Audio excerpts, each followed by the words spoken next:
कल हम लोगों ने क्या क्या पढ़ा था? हमारे आसपास के पदार्थ चैप्टर में हम लोगों ने क्या क्या पढ़ा कल? आज हम लोग पढ़ेंगे पदार्थ की अवस्थाओं के बारे में। ठीक है, कल हम लोगों ने क्या क्या पढ़ा था? पदार्थ क्या है, पदार्थ की परिभाषा हम लोगों ने पढ़ा था, पदार्थ किसको कहेंगे। उसके बाद पदार्थ का भौतिक स्वरूप के बारे में पढ़ा, फिर पदार्थ के कणों की विशेषताओं के बारे में पढ़ा। एक बार रिवाइज कर लेते हैं। पदार्थ किसको कहते हैं? कोई भी चीज़ या कोई भी वस्तु जिसमें द्रव्यमान होता है और जिसमें क्या हो, जो कुछ स्थान घेरती हो, उसको हम लोग पदार्थ कहते थे, है ना।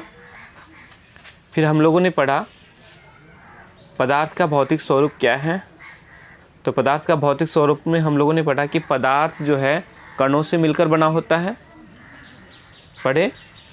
फिर हमने पढ़ा कि पदार्थ के कण बहुत ही छोटे होते हैं, इतने छोटे होते हैं कि हम उसकी कल्पना भी नहीं कर सकते, है ना। ये चीज़ हम लोगों ने कल जाना। फिर आगे ये भी जाना कि पदार्थ के कणों की विशेषताएं क्या हैं। पदार्थ के कणों की क्या विशेषताएं हैं? हम लोगों ने 3 विशेषताएं पढ़ी। एक क्या पढ़ा कि पदार्थ के कणों के बीच रिक्त स्थान होता है, पदार्थ के कण निरंतर गतिशील होते हैं, है ना। तीसरा पढ़ा हम लोगों ने पदार्थ के कण एक दूसरे को आकर्षित करते हैं। ठीक है, एक और चीज़ जो महत्वपूर्ण है, हम लोगों ने विसरण भी पढ़ा। एक विसरण क्या है? तो दो विभिन्न पदार्थों के कणों का स्वतः मिल जाना, दो पदार्थों के कणों का अपने आप मिल जाना ही क्या कहलाता है? विसरण कहलाता है। हम लोगों ने ये चीज़ कल पढ़ा, बहुत अच्छी तरह से पढ़ा था, है कि नहीं। आज हम लोग पढ़ेंगे पदार्थ की अवस्थाओं के बारे में। पदार्थ की अवस्थाओं के बारे में जो पढ़ रहे हैं, अच्छा देखो, आसपास अगर हम लोग नज़र देखते हैं, आसपास अगर हम लोग नज़र दौड़ाते हैं या देखते हैं, कितनी तरह की वस्तुएं देख लेते हैं हम लोग। वस्तुएं किस किस रूप में नज़र आती हैं? हमें 3 ही तरह की वस्तुएं नज़र आती हैं। एक ये जो ठोस होते हैं, ये मार्कर क्या है? ठोस है? नहीं है? अच्छा चलो अपने शरीर की ही बात करें। हमारे शरीर में श्वास लेते हैं हम लोग, तो श्वास लेते हैं तो क्या लेते हैं? हवा लेते हैं, गैस हो गया। ऑक्सीजन लेते हैं, गैस हो गया। श्वास छोड़ते हैं, श्वास छोड़ने के क्रम में कौन सी गैस निकलती है? Carbon dioxide. तो ये कार्बन डाइऑक्साइड क्या हो गया? गैस हो गया। उसके बाद हमारे शरीर में हड्डी है कि नहीं? तो ये जो हड्डी है, ये हड्डी हम लोगों का हो गया ठोस। हड्डी क्या हो गया? हड्डी ठोस हो गया। ठीक है। अब खून है, पसीने आते हैं, तो ये क्या हो गया? द्रव हो गया। इन्हीं तीन ही तरह के चीज़ें हमें नज़र आती हैं। या तो कोई पदार्थ ठोस के रूप में हो, या कोई द्रव में हो, या फिर गैस में हो। ठीक है, तो हम कहेंगे कि पदार्थ की 3 अवस्थाएं हैं। पदार्थ की कितनी अवस्थाएं हैं? 3 अवस्थाएं हैं। कौन कौन सी? ठोस, द्रव और गैस। ठीक है, पदार्थ की कितनी अवस्थाएं हैं? पदार्थ की 3 अवस्थाएं हैं। कौन कौन सी? ठोस, द्रव और गैस। याद रहेगा ना? ठोस, द्रव और गैस। कहेंगे पदार्थ की ये जो अवस्थाएं हैं, ठोस, द्रव और गैस, पदार्थ के कणों की विभिन्न विशेषताओं के कारण ये अवस्थाएं होती हैं। पदार्थ के कणों की विभिन्न विशेषताओं के कारण ये अवस्थाएं होती है पदार्थ की। जैसे पदार्थ के कणों की विशेषताओं को हम लोगों ने पढ़ा। पदार्थ के कण के बीच रिक्त स्थान होता है। पदार्थ के कण निरंतर गतिशील होते हैं, पदार्थ के कण एक दूसरे को आकर्षित करते हैं। इन्हीं गुणों के कारण ये अवस्थाएं होती हैं। तो ठोस में ये जो ठोस के कणों की जो विशेषताएं हैं वो अलग है द्रव के कणों की विशेषताओं से। द्रव के कणों की विशेषताएं, गैस के कणों की विशेषताएं अलग अलग है ना। कहने का मतलब है ठोस के कणों के बीच जो रिक्त स्थान होता है वो कम होता है। गैस के कणों के बीच जो है रिक्त स्थान बहुत ज़्यादा होता है, और द्रव के कणों के बीच का जो रिक्त स्थान होता है वो मीडियम होता है, मध्यम होता है, बीच का होता है। कहने का मतलब है सबसे कम इसमें होता है और सबसे ज़्यादा इसमें होता है, बीच में ये रहता है। ठीक है। फिर हम लोगों ने क्या पढ़ा कि पदार्थ के कण निरंतर गतिशील होते हैं। तो ठोस में पदार्थ के कण ये पूर्ण रूप से गति तो नहीं करते हैं, लेकिन थोड़ा बहुत कंपन करते हैं। अपनी जगह पर वो थोड़ा सा हिलते डुलते रहते हैं। ये गति नहीं कर सकते, फ्रीली पूरा गति नहीं कर सकते हैं। वहीं इसमें द्रव के कण गति करते हैं। वो द्रव के कण क्या करते हैं, वो इधर उधर हिलते डुलते रहते हैं। ठीक है। और गैस के जो कण होते हैं वो तो काफ़ी दूर इधर उधर भागते रहते हैं। उसके बाद क्या पढ़ा कि गैस के जो कण होते हैं वो एक दूसरे को आकर्षित करते हैं। ठीक है। तो ठोस के कण बहुत ज़्यादा आकर्षित करके रखते हैं आपस में, और द्रव के कण थोड़ा कम, और इसके कण तो दूर दूर भागना ही चाहते हैं। ठीक है। अब आते हैं और अधिक जानकारी प्राप्त करते हैं। तो ये तो हुआ ठोस, द्रव और गैस पदार्थ की अवस्थाएं। ये क्यों होता है?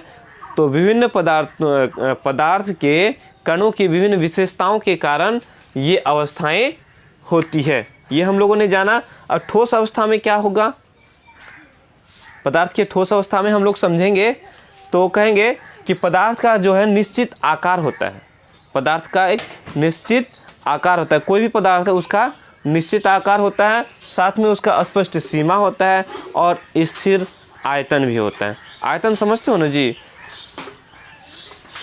जैसे कोई ग्लास है, ग्लास ले लिया, ग्लास के अंदर जितना खाली है, ग्लास के अंदर में जितना खाली है वो ग्लास का क्या हुआ? पूरा आयतन हुआ। समझ में आ गया? या यूँ अगर नहीं समझ में आ रहा, बालू है, वैसे तो बोलते हैं वस्तु द्वारा अधिकृत स्थान को आयतन कहते हैं। वस्तु के द्वारा अधिकृत स्थान को आयतन कहेंगे। ठीक है। नहीं समझ में आया तो एक काम करते हैं, वो ग्लास ही ले लेते हैं। ठीक है। ग्लास लेते हैं और बालू है ना, बालू में उस ग्लास को धंसा दो। ठीक है। जितना ग्लास है पूरा धंसा दो अंदर बालू में, और उसके ग्लास को निकाल लो। अब देखो कि ग्लास कितना जगह उस को गड्ढा किया, तो वो जो गड्ढा मिला वो ग्लास का आयतन हुआ। समझ में आ गया? बाल्टी है कि नहीं? तो बाल्टी के अंदर जितना खाली है वो पूरा बाल्टी का आयतन है। समझ में आ गया? तो देखो कहते हैं ठोस का जो है एक निश्चित आकार होता है। ये हमारा मार्कर है, तो इस मार्कर का आकार निश्चित है। ऐसा नहीं कि ये मार्कर अब मुड़ के इसका आकार कुछ बदल जाएगा। इसका आकार बदलेगा? नहीं होगा। इसका स्पष्ट सीमा भी है। कहने का मतलब है ये ऐसा नहीं है कि ये ऐसे ऊपर हो जाएगा, ज़्यादा हो जाएगा, जितना है वैसा है। इसकी सीमाएं स्पष्ट हैं। ये घटेगा बढ़ेगा ऐसा नहीं है कि नहीं? और इसका स्थिर आयतन होता है। इसका आयतन बिल्कुल स्थिर होता है, घटता बढ़ता नहीं है। ठीक है। आगे कहते हैं कि स्थिर आयतन होता है, यानी कि नगण्य संपीड्यता। कहते इसको अगर हम दबाएंगे, बोलो क्या दबा पाएंगे? इसको दबा पाएंगे? नहीं दबा पाएंगे। नहीं दबा पाना मतलब बोलेंगे इसकी जो संपीड्यता है नगण्य है, नहीं के बराबर, इसको हम लोग नहीं दबा सकते हैं। ठीक है। फिर आगे कहेंगे कि बल लगाने पर ठोस टूट तो सकता है लेकिन आकार नहीं बदलता है। अगर हम इसमें बाह्य बल लगाएंगे, बाहरी कोई बल लगाएंगे, खूब से दबाएंगे, हथौड़ा मारेंगे, तो क्या होगा, अगर ज़्यादा बल लगाया तो ये टूट जाएगा, टूटेगा ना, लेकिन इसका आकार नहीं बदलेगा। बदलेगा? इसका आकार बदलेगा? आकार नहीं बदलेगा। ऐसा नहीं कि इसको दबा देंगे तो इसका आकार बदल जाए, ऐसी बात नहीं है। ठीक है, अतः ये दृढ़ होते हैं। अब इसमें ये तो हुआ हम लोग का ठोस के बारे में। अगर इसको देखो, कहते हैं रबर बैंड को क्या माना जाएगा? रबर बैंड को क्या माना जाएगा? क्या खींचकर इसका आकार बदला जा सकता है? क्या ये ठोस है? रबर लेते हैं, ठीक है, रबर को हम क्या करते हैं, खींच करके इसको लंबा कर देंगे। रबर ऐसा है, इसको खींचा हमने तो क्या हो गया, लंबा हो गया। अब जब लंबा हो गया तो हम लोग तो अभी पढ़े कि ठोस का आकार बदलता नहीं है, तो हमने बल लगाया, आकार तो बदल दिया, तो क्या अब भी इसको ठोस बोलेंगे? हाँ बिल्कुल, ये ठोस है। हमने बल तो लगाया, बल लगाया ना, बल लगाने से इसकी आकृति बदल दी। बल हटा दो, खींचा और खींचना छोड़ दो तो क्या हो जाएगा, जैसे का तैसा। बल लगाने पर इसकी आकृति तो बदल तो लिए, लेकिन बल को हटाने से फिर वो ज्यों का त्यों पुनः अपने स्थिति में आ जाते हैं। अगर उससे ज़्यादा और बल लगाते हैं तो क्या हो जाएगा, वो टूट जाएगा। तो हम कहेंगे कि रबर बैंड ठोस है ना। अगला हम देखेंगे, विभिन्न आकार के बर्तनों में रखने पर चीनी और नमक उन्हीं बर्तनों के आकार ले लेते हैं। क्या ये ठोस हैं? चीनी या नमक ग्लास में रखेंगे, ग्लास का आकार का हो जाएगा। किसी भी बर्तन में रखेंगे, उसी बर्तन का आकार हो जाएगा। तो क्या ये चीनी और नमक ठोस हैं? क्या कहोगे, इसको ठोस कहोगे? हमने पढ़ा कि ठोस का आकार नहीं बदलता है, लेकिन हमने चीनी को ग्लास में रखा तो ग्लास का आकार का हो गया, किसी कटोरी में रखा तो कटोरी का आकार का हो गया, है ना। तो अब क्या कहेंगे, इसको ठोस कहेंगे? हाँ, ठोस कहेंगे। क्यों? चीनी का जो क्रिस्टल है, चीनी का जो टुकड़ा है, चीनी का जो कण है, नमक का जो कण है, उसका आकार तो नहीं न बदला है। उसका आकार बदला क्या? नहीं बदला, वही तो है ठोस। उन्हीं कणों से तो पूरा नमक बना ना, है कि नहीं। वो तो टूटा हुआ है ना, टुकड़ा टुकड़ा किया हुआ है।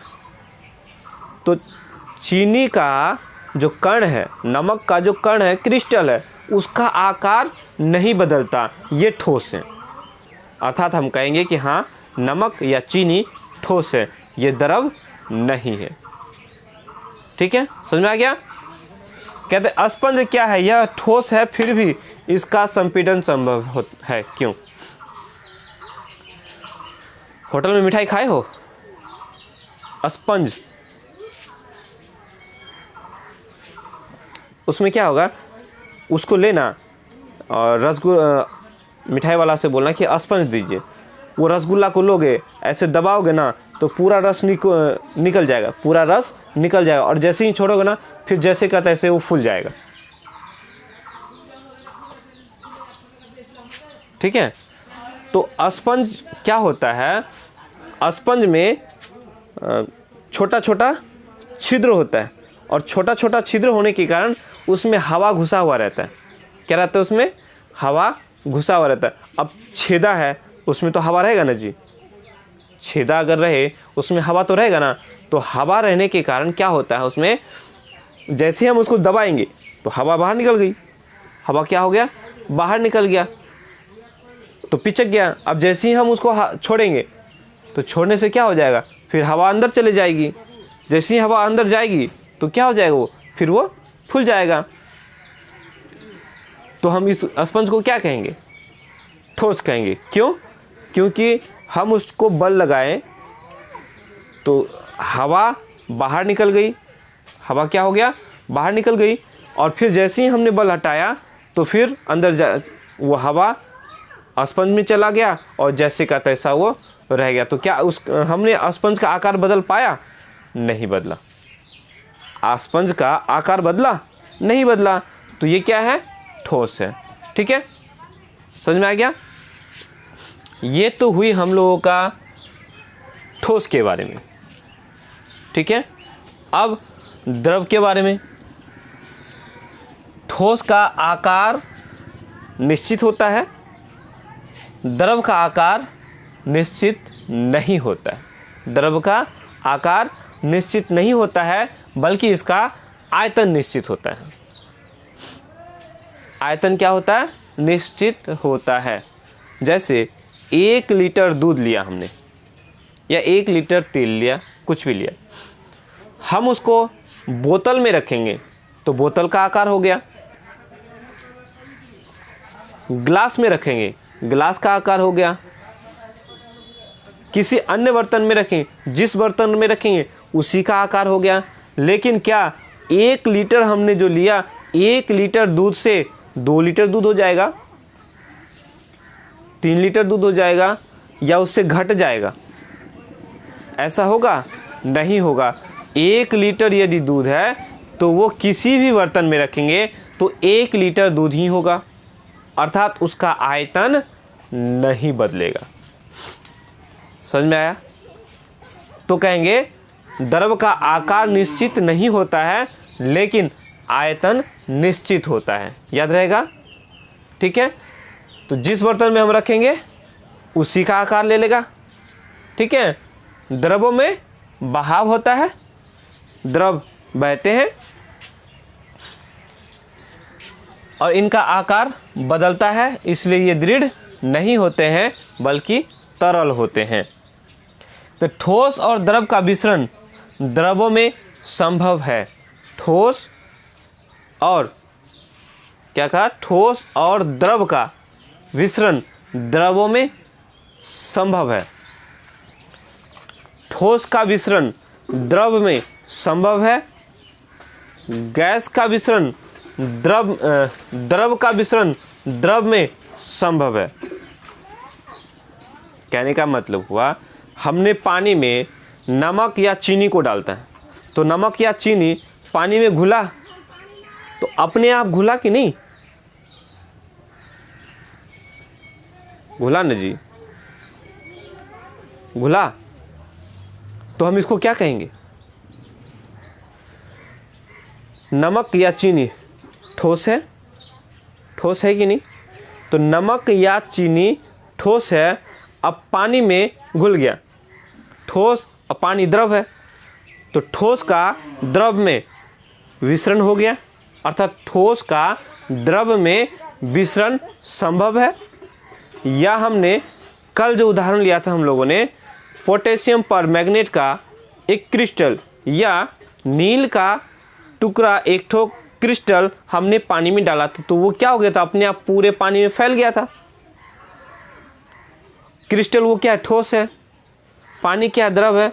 अर्थात ठोस का जो है द्रव में विसरण संभव है, द्रव का द्रव में संभव है।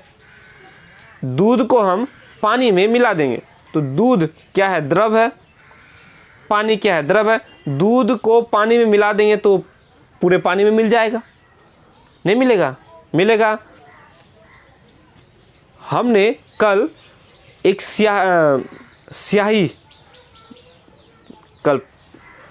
स्याही का एक बूंद पानी में डाला था, पूरे पानी को क्या कर दिए थे? रंगीन कर दिए थे। तो स्याही क्या है? स्याही क्या है? द्रव है। पानी क्या है? द्रव है। तो द्रव का द्रव में विसरण हुआ, तो कहते हैं कि ठोस और द्रव का विसरण द्रवों में संभव है। वातावरण की गैसें विसरित होकर जल में घुल जाती है। वातावरण की गैसें विसरित होकर के जल में घुल जाती है।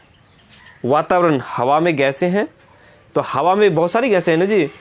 ऑक्सीजन है, कार्बन डाइऑक्साइड है, नाइट्रोजन है, फास्फोर, बहुत ढेर सारी गैसें हैं।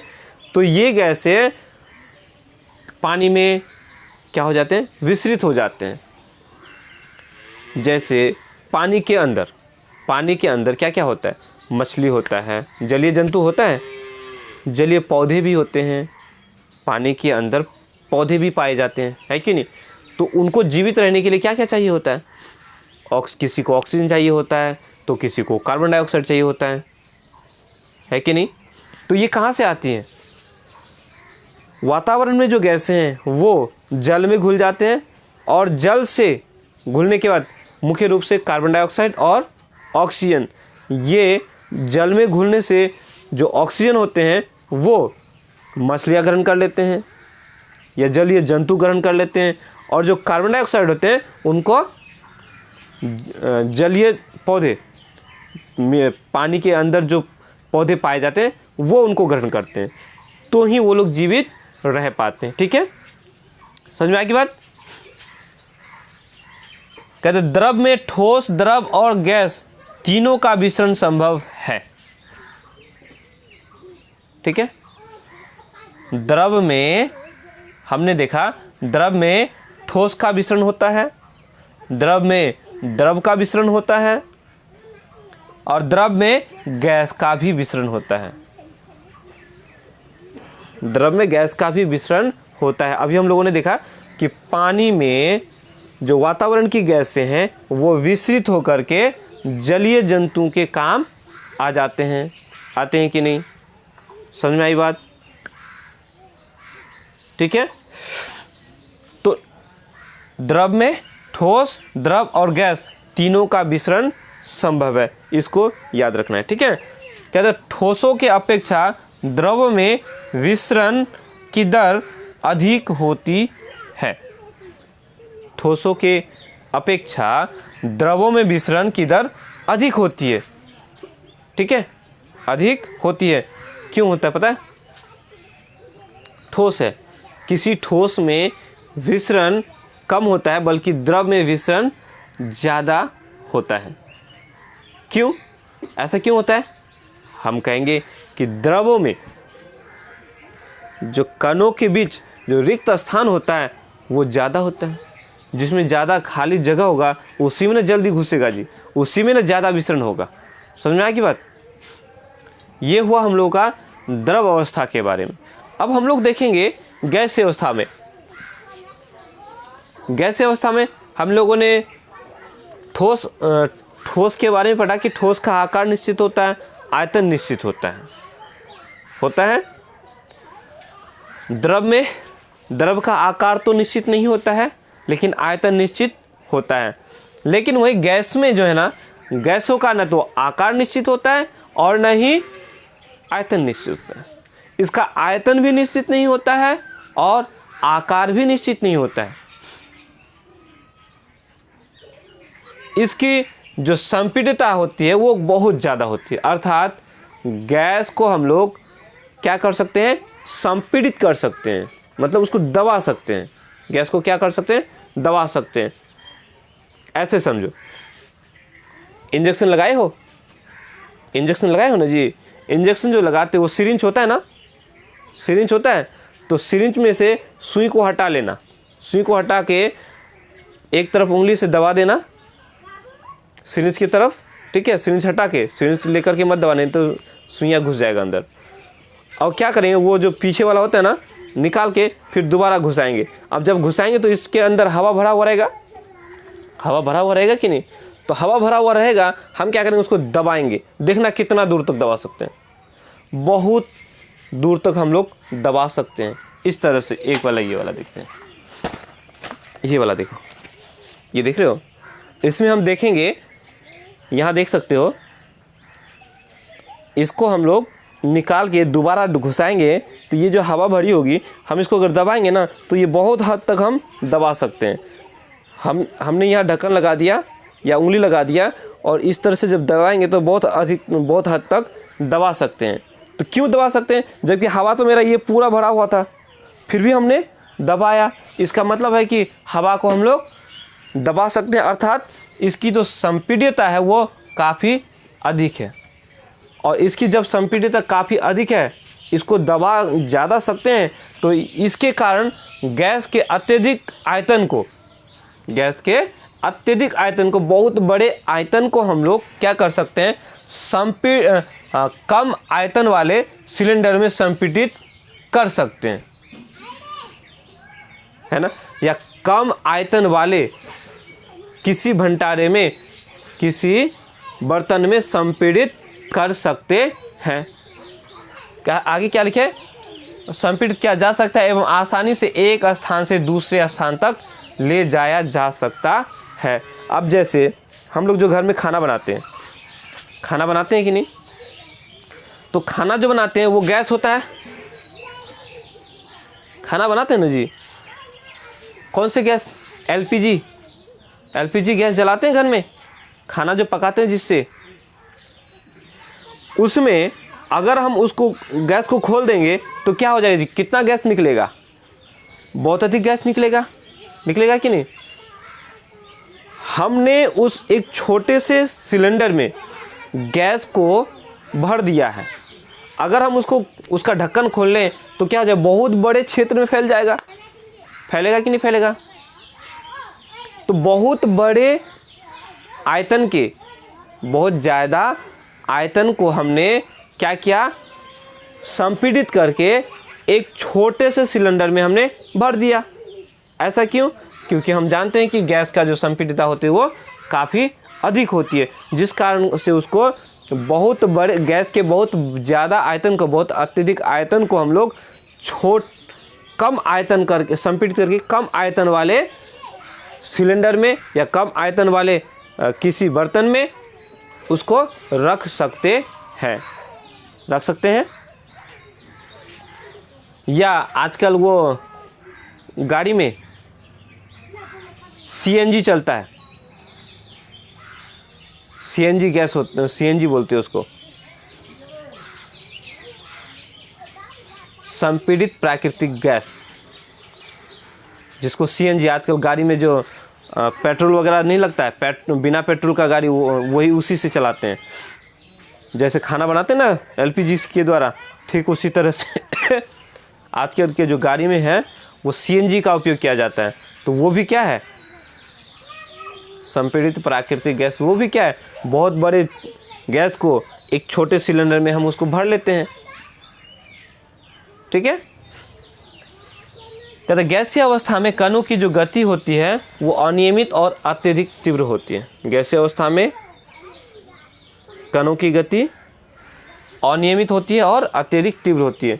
गैस है, उसके कण किधर जाएंगे नहीं मालूम, ठीक है, और बहुत ज़्यादा तेज होता है। क्या होता है, बहुत ज़्यादा तेज होता है। जैसे हम लोग का घर में खाना बनाते हैं, कोई अगर खाना बनाता हो तो उसका सुगंध हम लोग को दूर से ही पता चल जाता है। पता चलता है कि नहीं, नहीं चलता है, वहाँ जाने की ज़रूरत नहीं है। यहाँ बैठे हुए और उधर रसोई में अगर खाना पक रही है, कुछ अगर बहुत बढ़िया सा पकवान वगैरह पक रहा है, तो हम लोग यहीं से पता कर सकते हैं कि क्या क्या चल रहा है। कैसे पता हुआ, तो खाने का जो सुगंध है, खाने का जो महक है, उसका कण हवा के जरिए, हवा में विसरित होकर के वो हम तक पहुंचा कि नहीं। हम तक ही क्यों, इधर उधर भी पहुंचता है, ऐसा नहीं कि सीधा वो हम तक ही पहुंच रहा है, इधर उधर भटकता है कि नहीं। यह अगर जैसे वही खाना बनाने वाला गैस जो है उसका ढक्कन खोल देंगे तो गैस जो निकलेगा, क्या वो सीधा निकलेगा या निकलने के बाद चारों तरफ फैल जाएगा, किधर भी भागेगा। तो कहेंगे कि कणों की जो गति होती है वो अनियमित होती है, अनियमित, जिधर तिधर, और बहुत तेज होता है। अब कहेंगे गैसों का अन्य गैसों में विसरण बहुत तीव्रता से होता है। गैसों का अन्य गैसों में विसरण बहुत तेज होता है। ठीक है, इस पॉइंट को याद रखोगे। ठीक है, ये हुआ हम लोगों का पदार्थ की अवस्थाओं के बारे में। आज हम लोगों ने पदार्थ की अवस्थाओं के बारे में जाना। पदार्थ की कितनी अवस्थाएं हैं? पदार्थ की 3 अवस्थाएं हैं। कौन कौन सी? ठोस, द्रव और गैस। ठीक है। पदार्थ की ठोस अवस्था में क्या होता है? ठोस का आकार निश्चित होता है और आयतन निश्चित होती है। इसको हम लोग संपीड़ित नहीं कर सकते हैं और बाह्य बल लगाने पर यह ठोस टूट सकता है, लेकिन आकार नहीं बदलता है। ठीक है। और ठोस के कणों के बीच रिक्त स्थान कम होते हैं और ठोस के कणों का जो आकर्षण बल, ठोस के कण एक दूसरे को जो आकर्षित करते हैं या कहें आकर्षण बल होता है, वो मजबूत होता है ठोस में। वहीं द्रव का आकार निश्चित नहीं होता है, लेकिन आयतन निश्चित होता है। ठीक है। और ये तरल होते हैं। ठोस और द्रव का मिश्रण द्रवों में संभव है। वातावरण की गैस से विस्तृत होकर जल में घुल जाती है, इसको भी याद रखना है। द्रव में ठोस, द्रव और गैस तीनों का ही विसरण होता है। ठोसों की अपेक्षा द्रवों में विसरण की दर अधिक होती है, इसको भी याद रखना है। ठीक है। साथ में इसको भी याद रखना है कि गैसीय अवस्था में क्या होते हैं? गैस का आकार और आयतन दोनों ही निश्चित नहीं होता है।